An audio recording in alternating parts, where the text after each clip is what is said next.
The main reason for why this debt even exists is fraudulent. This debt should not exist because public education should truly be free up to the college level.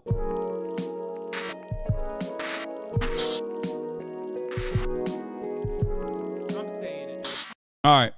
Bernie Sanders was on Weeby's favorite TV show, Real Time with Bill Maher. Let's take a look at some of the takes. I saw one tweet about it where Bernie apparently wasn't able to describe the answer to equality versus equity, which is such a right-wing framing for any kind of like, it's such like anti-socialist, it's such anti-socialist right-wing reactionary framing from Bill Maher, which is not surprising. That's why Weeby loves him, because he is a reactionary right-winger.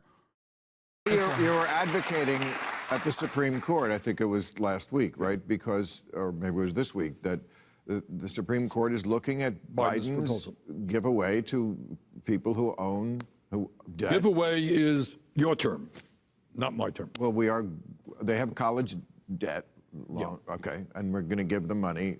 We're going to forgive debt. Well, we're arguing about the same thing, but there was no argument. We're giving the money away. Okay, so I just want to read you this. And again, this is against why people sometimes, I think, question some of what you're saying.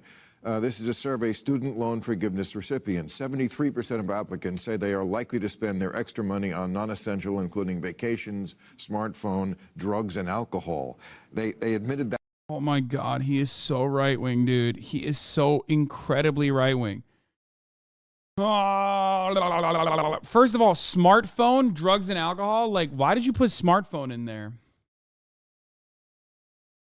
Smartphone, drugs, and alcohol? The fuck do you mean? Smartphone is like everything. Drugs and alcohol. Extra money on non-essential, including vacations, smartphone, drugs, and alcohol. What do you mean, smartphone?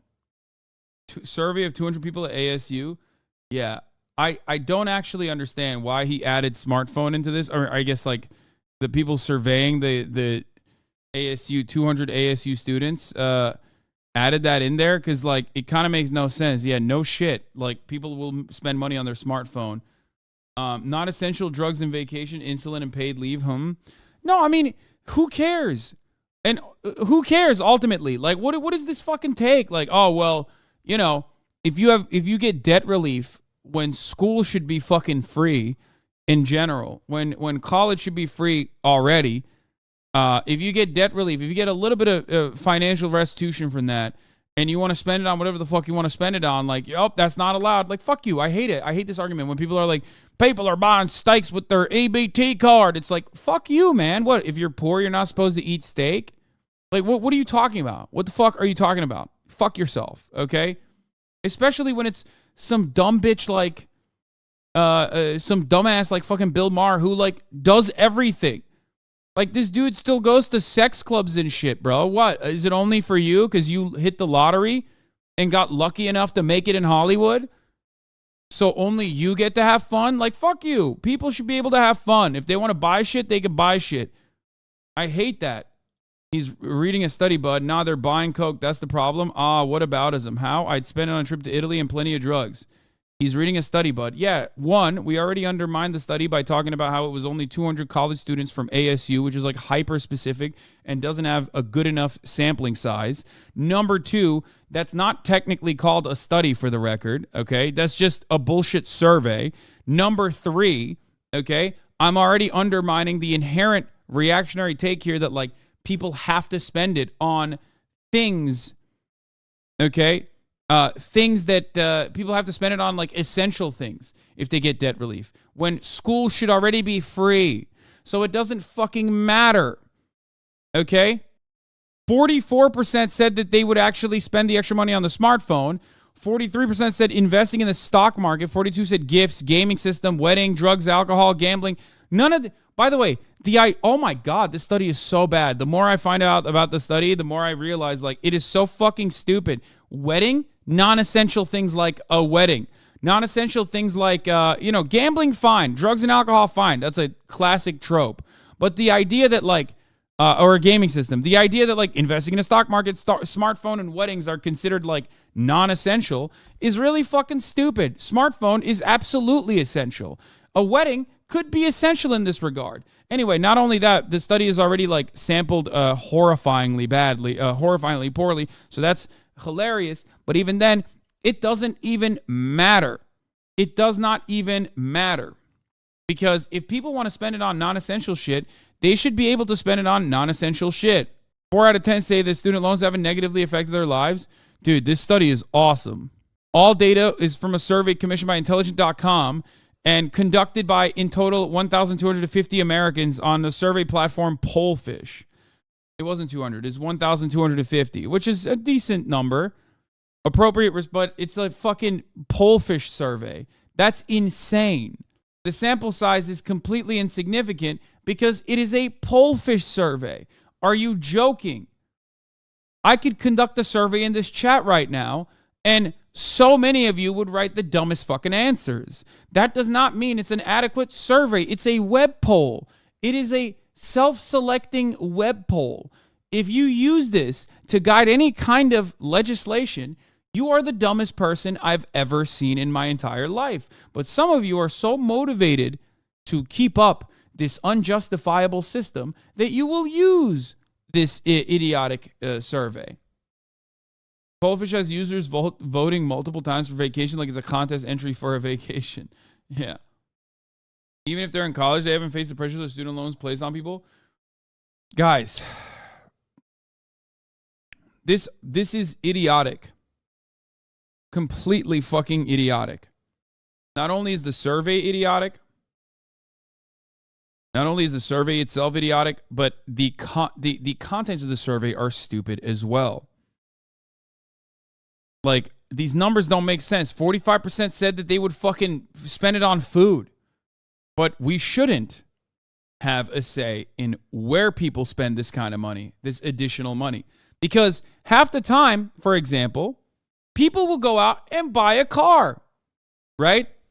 Now, you might think it's non-essential, right? You can make that argument. They're like, oh, what the fuck? They're buying a car. It helps the economy, you fucking idiot. That's why you do debt relief. If you want to talk about it from like the higher level concept, debt relief is good for the economy. It gives people more purchasing power. It feeds back into the economy immediately, especially when a lot of these people are spenders and not holders like wealthier people are. Poor people immediately cycle the money back into the economy, whereas wealthy people will invest it, okay? Will park their assets. So them purchasing stuff is kind of the point of why they do debt relief, especially when you realize that the main reason for why this debt even exists is fraudulent. This debt should not exist because public education should truly be free up to the college level. So yeah, I don't care. I think it's an overall good thing. I don't give a shit what you do, okay? And even if you are going to gamble it, which I would say don't do that, obviously, okay? Obviously, don't fucking gamble your student loan debt relief. It's not up to me, or that's not what I would cut. That is not what I would cut policy off of when you shouldn't have fucking gotten that kind of debt anyway. That college should be free. Anyway. They admitted that to the pollster. Who is this pollster? NBC News. That's bullshit. That's not NBC News. He's lying. 52% they are very likely to buy new clothing. 46% they would use the money for vacation and eat out at restaurants. This is why people have a thing about... That's called inflation, you moron. If the government gives money to its people and they spend it on commodities, then it's essentially a cash injection into the economy. Says Brody, California. Wait, why are you calling me a moron? Wait, why are you so... Why so mean, chatter? I don't understand. Are you calling Bill Maher that? I don't know what's going on. You didn't use the right term. Wait, what? America's learned what inflation was in 2022, and it's embarrassing. Yeah, it's also embarrassing because they think inflation only occurs when there's more money in the economy, or when there's more purchasing power within the economy. And no such deflationary mechanisms exist, like, I don't know, taxing. or anything else other than raising interest rates. When wealthy people get cash injections, when the stock market gets cash injections, that's fine because wealthy people know what to do with the money. When poor people get cash injections, they have to buy things. So obviously that makes things more expensive. That's the only reason why things get more expensive. There's no other way that things would get more expensive. Like if our corporate consolidation has gotten to a point where like companies can basically get away with raising the price of goods because they recognize that people do have the purchasing power and artificially limit the supply, for example. It's not that could never cause inflation to happen. Price gouging, exactly. Especially when the reality is that like what the fuck? My brain pooped a little bit. I apologize. My right shoulder hurts a lot. I don't know why. And that's like, I do have jet lag. So give me a break here. I forgot what I was saying. No, actually, I don't know. I forgot. It's done. Do you smell burnt toast? No. The inflation effect of forgiving loans has mostly been felt already because people haven't had to pay their loans for 3 years already. They're already living that purchasing power largely. Sure, certainly.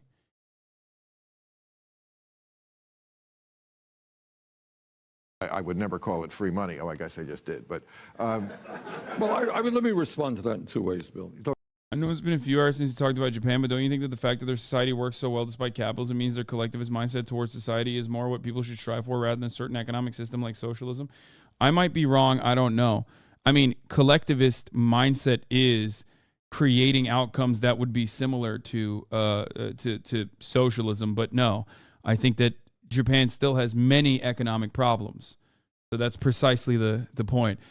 Instead of trying to instill collectivist attitudes through xenophobia and nationalism, you should instill collectivist attitudes from virtue of your relations to the means of production, for example, and what role you play in society.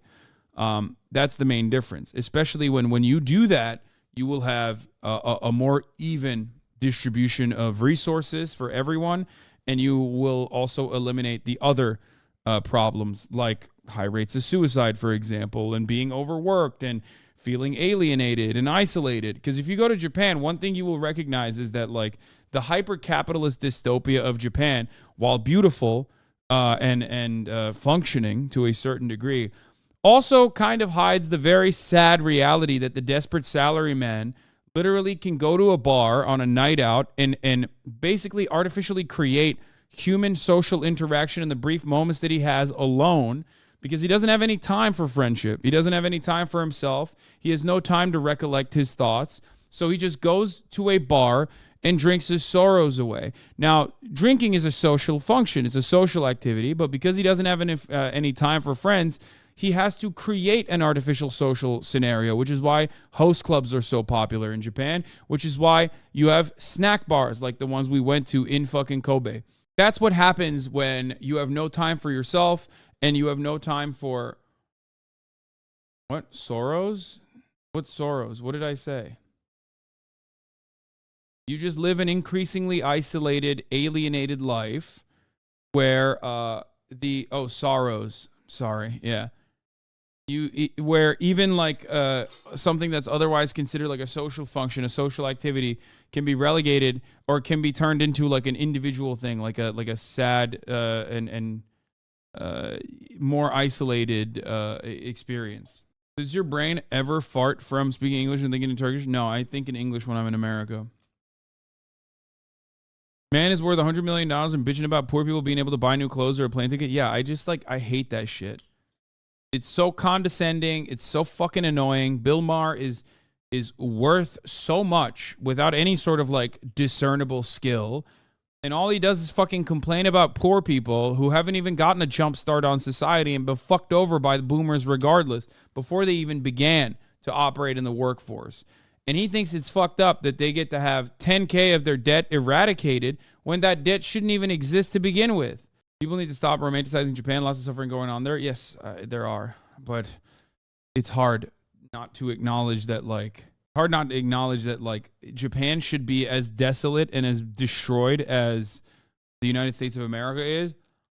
But for some reason, it still works. Talk about giveaways. Under Trump, the Congress voted for $1 trillion in tax breaks for the richest people in this country and the largest corporations. That's a giveaway. We just increased military spending with very little discussion. I don't know if you know this, by $80 billion. Great military take. Industrial complex. Including the Democrats. Pardon me? The Democrats vote for it too. Yes, absolutely correct. Absolutely right. All right. But that's socialism, the military. That's crony socialism. Well, that's right. Crony capitalism. But the military isn't capitalism. That's the government. No, but it's who owns the military industrial complexes. All right, but anyhow. Right. All right. So when you talk about... Yeah, exactly. No, it's 100% correct. Exactly. The military is, in a way, no different than, people talking about how, like, in China, you have people dying in Foxconn facilities, which, like, things have gotten significantly better in China. Okay? But it's literally that. You got American men and women, young fucking 17-year-old dickheads, getting enlisted to go and, like, kill people overseas and get fucked up, specifically so Raytheon's profit margins look better. That's like at least China threw its labor force at the problem and then collectivized the gains so that, like, they could uplift themselves and eradicate extreme levels of poverty in less than a couple decades. In America, we throw bodies at the problem so that Raytheon executives can make a tidy profit. There you go. Giveaways you have. Maybe. Yeah, Iraq was so socialist, right? Yeah, I mean, exactly. Obviously, it's not. My point is right-wing Americans or pro-capitalist Americans love shitting on China and saying, like, oh, well, China abused its own labor force in order to, uplift China. And I'm like, bro, we abuse our own labor force in the same way, and we're not making, like, valuable things. We no longer have a robust manufacturing industry. We no longer are making things that are of value. We don't have manufacturing here.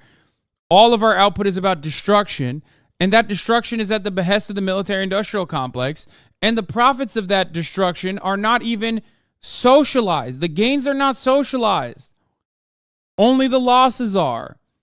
So, yeah, if you want to think about it like, oh, China abused its own labor force and, like, fucking, enslaved its own labor force or whatever the fuck, yeah, but at least they fucking took the benefits of that and socialized it and uplifted the entire country. So did America? No, the fuck it didn't. And no, it's not. You are wrong about that. Oh, you're saying America did that too. As far as America is throwing human bodies at the problem too. Yeah. Do you just defend China law? My friend, you might be new here, but, China has defensible qualities, and I defend it regularly. I am a fair and honest man. Just because a country is the enemy of this state does not change my assessment on certain values and principles I believe in. Anyway, but of course, like, socialism is not when the government does things, and the more the government does things, the more socialist it is. That's a silly notion. It's incorrect. It's false. And I don't believe that. But of course, Bill Maher is going to take advantage of the fact that most people are unfamiliar with this process. Anyway. Major corporations in this country that make billions in profit don't pay a nickel in taxes. Billionaires have an effective tax rate lower than that of a truck driver or a nurse. You have a generation, you talk about this younger generation right now. I got around the country and I talked to a lot of people. I don't know anything about that poll, but I can tell you, I've talked to nurses who are working their asses off, doing the right thing.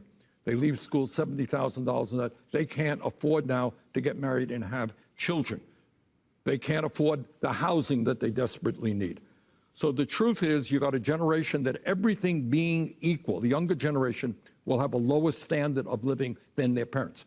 You and I, and I'm a little older than you, can remember 50 years ago, what did it cost to go to the University of California? Remember? $50, Yeah. 500. Virtually free. City University. He's wearing him down. God, Bernard, do it. Do it to him, Bernard. He's wearing him down. Slowly but surely. He's doing a decent job at it. New York, Right. virtually free. And right now, these young people are leaving school deeply in debt. They're struggling economically. They deserve a break. Yeah, I couldn't agree more. Oh, yeah, I couldn't agree more. Why didn't you agree with it But before then, in you the book, fucking you say asshole? You feel like the Democratic Party. You take your shots at them, and you caucus with them, and you run at. I love, dude, one of the things that makes me a relatively popular figure in these spaces is quite literally the reality that I shit on the Democratic Party. I shit on the Democratic Party when they do things that are worthy of being shitted on. And people love that, okay? Because people love to hate the Democratic Party for sometimes good reason and oftentimes for bad reasons too. But there is nothing better than doing that because Dems do suck and they need to know that. As one, but you're not completely part of them. Right. You say they feel like they're abandoned their cause to the beautiful people. Who are the beautiful people? I'm guessing it's Hey, not Bill. us. You're looking really beautiful tonight here in L.A. Me? Thank you, Bernie. Here's the point. The point that I was making is when FDR was president, when Truman was president, even when JFK was president, you go out on the street and you say to people, which party represents the working class of America? Most people, I think, agree, would have said the Democratic Party. Correct. All right. Today, you go out on the street, and that is not the sentiment. In fact, the Republican Party probably has more adherents than the Democrats. How did that happen? I'll tell you how it happened. It happened because 30 years ago, the Democrats said, hey, Republicans are getting all this corporate money. We want it too. Let's go out and get it. And let's forget about the people who are working 50 or 60 hours a week. So you're sitting out there somewhere in the Midwest. You can't afford health care. Maybe your job went to China and you're earning half of what you used to make. Your kid can't afford to go to college. And you're looking at people on television doing all of their stuff, and you are saying, who the hell gives a damn about me? All right? Who cares what my life is about? Who's addressing the crises facing my life, the pain that I'm experiencing? We have something, I don't know if you're familiar with the expression, it's called diseases of despair. Of course. All right. And what the doctors tell us, we have a life expectancy above and beyond COVID, which is in decline. It's in decline because people feel hopeless. Their jobs are taking them nowhere, worried about their kids, and they're turning to alcohol, drugs, and even suicide. All right? We've got to restore hope to the American people. Working class are the majority of people in this country. They are hurting. After 50 years of exploding technology, they're earning less than they did before. All right? You sound like you're running again. No? Third No, time? I'm just talking about the book here. Third time the charm? People usually write a book when they're about to run. Well, no. I mean, I don't give a fuck. He runs again. I fucking vote for him again. I vote for him as many times as he wants to run, you know? Not that it matters. Like, fucking, he runs again. People are going to be like, he's too old. So is Joe Biden, but that don't matter because he's the most electable. Because why? Because the TV man told me so. But, you know, he runs again. I vote for him again. You know the song and dance. I don't give a fuck. Ultimately, though,